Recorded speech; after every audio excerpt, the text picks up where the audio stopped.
ছাত্র জনতার গণঅভ্যুত্থানে স্বৈরাচারী শেখ হাসিনা সরকারের পতনের পর 1 বছর পূর্ণ হতে যাচ্ছে।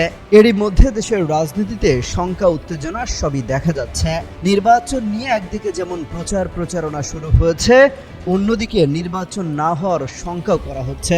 হাসিনা পতনের পর থেকে বিএনপি নির্বাচনের কথা বলে আসছে। এ নিয়ে দলটি সবচেয়ে বেশি উদ্বিগ্ন। বারবার বিএনপির পক্ষ থেকে যত দ্রুত সম্ভব নির্বাচন আয়োজনের ব্যাপারে অন্তর্বর্তী সরকারকে তাগাদা দিতে দেখা গেছে।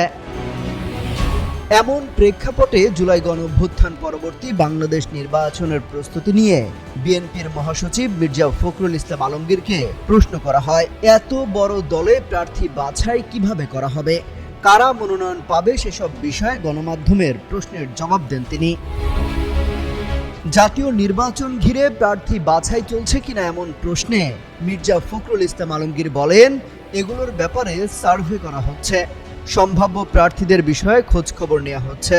এলাকা থেকে যেসব ইম্প্যাক্ট আসবে, অর্থাৎ বিএনপি তৃণমূলের নেতারা যাদের চাইবেন তাদের সবচেয়ে বেশি প্রায়োরিটি দেওয়া হবে এবং সেই সঙ্গে জরিপ হচ্ছে। চূড়ান্তভাবে বিএনপির যে মনোনয়ন বোর্ড আছে সেখানে ইন্টারভিউ হবে, তারপরই যাচাই বাছাই শেষে যোগ্য প্রার্থীকে দেয়া হবে দলীয় মনোনয়ন। জুলাই আন্দোলনে ছাত্র জনতার পাশাপাশি যেসব ছোট ছোট রাজনৈতিক দল আন্দোলনে অংশগ্রহণ করেছে তাদের ব্যাপারে বিএনপি কি ভাবছে তা জানতে চেয়ে যুগপৎ আন্দোলনের শরিকদের জন্য আসন ছাড়া হবে কিনা জানতে চাওয়া হয়। জবাবে মির্জা ফখরুল বলেন, এই বিষয়ে আমরা এখনো চূড়ান্ত আলোচনা করিনি। আমরা তো চাইবই যুগপৎ আন্দোলনে যারা শরিক ছিলেন তাদের সবাই যাতে থাকে। এই ব্যাপারে আমরা অবশ্যই সবচেয়ে বেশি আন্তরিক হব।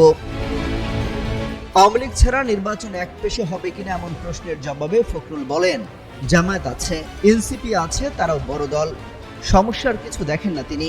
এসব তথ্য তুলে ধরে বিএনপি মহাসচিব মির্জা ফখরুল ইসলাম আলমগীরের একটি সাক্ষাৎকার প্রকাশ করেছে দৈনিক প্রথম আলো।